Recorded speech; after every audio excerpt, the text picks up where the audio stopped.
બારડોલી તાલુકા પંચાયતના કથિત smart board કૌભાંડ મામલે કોંગ્રેસનો મોરચો।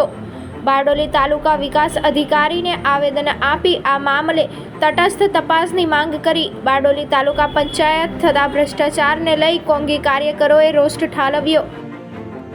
સુરત જિલ્લાની બારડોલી તાલુકા પંચાયતમાં આચરવામાં આવી રહેલા કથિત ભ્રષ્ટાચાર અને ખાસ કરીને શાળાઓમાં લગાવવામાં આવેલા સ્માર્ટ બોર્ડના કૌભાંડ મામલે પ્રદેશ કોંગ્રેસ મહામંત્રી દર્શન નાયકની આગેવાનીમાં કોંગ્રેસના કાર્યકરો મોરચો લઈને બારડોલી તાલુકા પંચાયત કાર્યાલય પહોંચ્યા હતા, જ્યાં તેમણે બારડોલી તાલુકા પંચાયતના મદદનીશ તાલુકા વિકાસ અધિકારીને આવેદનપત્ર આપી યોગ્ય તપાસ કરી જવાબદારો સામે કાર્યવાહીની માંગ કરી હતી।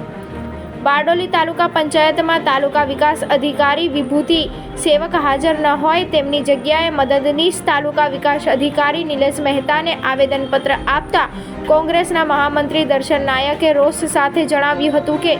બારડોલી તાલુકા પંચાયતમાં હોદ્દેદારો અને અધિકારીઓની મિલીભગતમાં કથિત ભ્રષ્ટાચાર આચરવામાં આવી રહ્યો છે। તેમણે તાલુકા પંચાયતના સ્વભંડોળમાંથી તાલુકાની 22 શાળાઓમાં 66 લાખના ખર્ચે લગાવવામાં આવેલા સ્માર્ટ બોર્ડમાં ભ્રષ્ટાચાર આચરવામાં આવ્યો હોવાનો આરોપ લગાવ્યો હતો।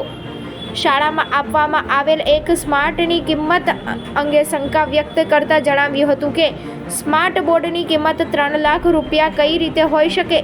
સામાન્ય રીતે આવા સ્માર્ટ બોર્ડ 1 લાખ રૂપિયા સુધીમાં આવતા હોય છે। આવેદનપત્રમાં સ્માર્ટ બોર્ડ બાબતે તટસ્થ સમિતિ બનાવી તપાસ કરવા માંગ કરી છે।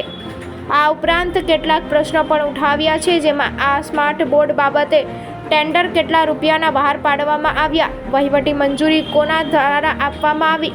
કઈ એજન્સી મારફતે સ્માર્ટ બોર્ડ ખરીદી કરવામાં આવ્યા, સ્માર્ટ બોર્ડના ભાવપત્રકો અન્ય એજન્સી પાસે માંગવામાં આવેલા કે કેમ સહિતના પ્રશ્નોની ઝીણવટભરી તપાસની માંગ કરવામાં આવી છે। બારડોલી તાલુકા પંચાયતના સ્વભંડોળ અને જિલ્લા પંચાયત તેમજ સરકારની તમામ યોજનાની ગ્રાન્ટમાંથી કરવામાં આવેલ કામની ગુણવત્તા અંગે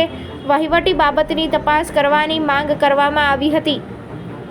આ ઉપરાંત પ્રદેશ કોંગ્રેસ મહામંત્રી તરુણ વાઘેલાએ પણ તાલુકા પંચાયત દ્વારા કરવામાં આવતા એડવાન્સ કામો બાબતે રજૂઆતો કરી આવા કામોનું ચૂકવણું અટકાવવા જણાવ્યું હતું।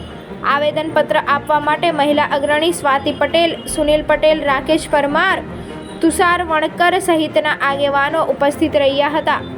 આવેદનપત્રમાં વધુ જણાવવામાં આવ્યું હતું કે તાલુકામાં ગ્રાન્ટની ફાળવણી કરી વહીવટી કામગીરી ઉપર ધ્યાન અને તકેદારી રાખવાની અને જો કોઈ વહીવટી ખામી જણાય તો તેની તપાસ કરવાની જવાબદારી જે તે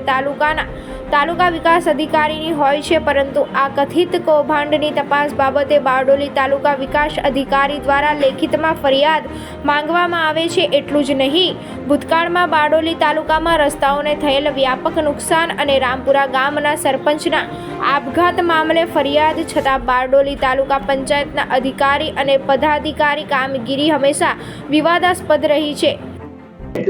કયા મામલે તાલુકા પંચાયતમાં આવવાનું થયું, શું કહેશો? સુરત જિલ્લાના બારડોલી તાલુકામાં ભારતીય જનતા પાર્ટીની જે તાલુકા પંચાયત છેલ્લા 3 વર્ષમાં જે ભારતીય જનતા પાર્ટી ભય, ભૂખ અને ભ્રષ્ટાચારની વાત કરતી હતી, પરંતુ છેલ્લા 3 વર્ષમાં તમે જો તો તાલુકાના સ્વભંડોળમાંથી કરોડો રૂપિયાના કામો લોકહિતમાં વાપરવાને બદલે, સરકારના નીતિ નિયમના પાલન કરવાને બદલે આ ભારતીય જનતા પાર્ટીના તાલુકા પંચાયતના પદાધિકારીઓ અને વહીવટી અધિકારીઓના મેળાપીપણામાં સરકારી લોકોના ટેક્સના નાણાંનો દુરુપયોગ કરીને જે રીતે સ્માર્ટ બોર્ડ બનાવવામાં જે મોટા પ્રમાણમાં કૌભાંડ આચર્યું છે, આ કૌભાંડના તાલુકા પંચાયતના સભ્યોએ સામાન્ય સભામાં એનો વિરોધ કરવા છતાં પણ તાલુકા વિકાસ અધિકારીએ આડકરી રીતે આ કૌભાંડને સમર્થન આપવા માટે હું જાણતી નથી હોવા છતાં મારી જવાબદારી નથી એમ કરીને છટકવાનો જે પ્રયત્ન કર્યો છે, એ અનુસંધાનમાં તાલુકા પંચાયતના વિકાસ અધિકારી અને તાલુકા પંચાયતના પદાધિકારીની સામે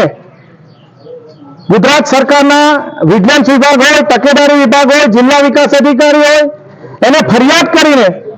બારડોલી તાલુકાના જે નાણાં છે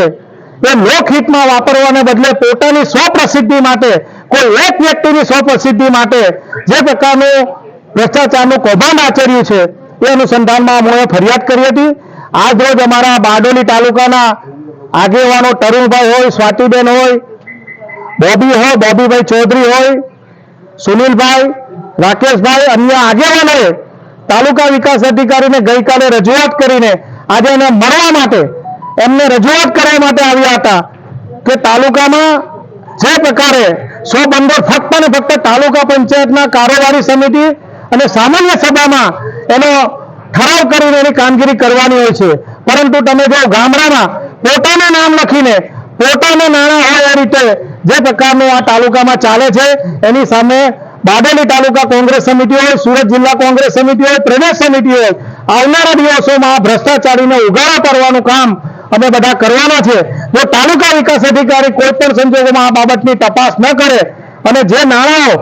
વાપરવા ખોટી રીતે આવ્યા છે એને બિલ એને પણ એ કોન્ટ્રાક્ટરો, તલાટીઓને જવાબદારીની સામે પગલાં લેવા જોઈએ અને આવનારા દિવસોમાં આની કોઈ પણ પ્રકારની ગંભીરતા ન લેવામાં આવે તો તાલુકા પંચાયતની સામે પણ ધરણાનો કાર્યક્રમ આ કોંગ્રેસ સમિતિ આવનારા દિવસોમાં આપવાની છે. ફરીવાર આ તાલુકા પંચાયતના પદાધિકારીઓ અને ટીડીઓને અમે વિનંતી કરવા માટે આવ્યા છે કે આવનારા દિવસોમાં બારડોલી તાલુકામાં કોઈ પણ પ્રકારનો ભ્રષ્ટાચાર આ કોંગ્રેસ સમિતિ ચલાવીને લે, એટલા માટે આ પ્રતિનિધિ મંડળ આજે રજૂઆત કરવા માટે આવ્યા હતા.